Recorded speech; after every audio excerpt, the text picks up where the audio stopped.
vocabulary waa erayo cusub about ku saabsan politics siyaasadda.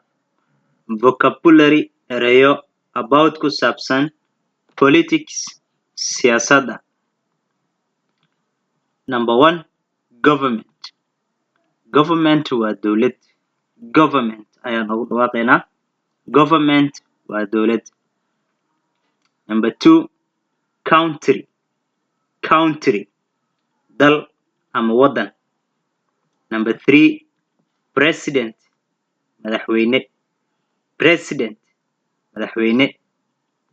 Number 4, state house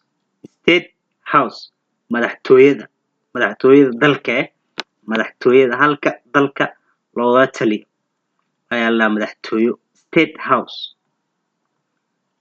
Vice president. Number 5, vice president madaxweyne ku-xigeen. Vice president madaxweyne ku-xigeen. Number 6, minister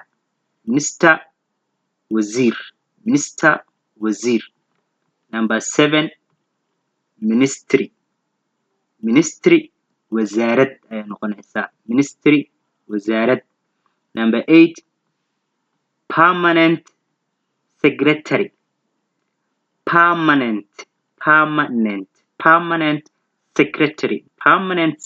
waxaa weeyaan xoghaye joogto ah oo aanan ku meel gaar ahayn, yacni xilka si rasmi ah ayuu u hayaa si toos ah. Permanent waa wax joogto ah aanan marnaba guureynin. Secretary xoghaye. Permanent secretary xoghaye joogto ah oo ku meel gaar yacni aanan ahayn. Parliament waa baarlamaan. Saa hore usoo sheegnay siyaasadda unbaan ka hadlaynaa ereyahayno. Number 10, member of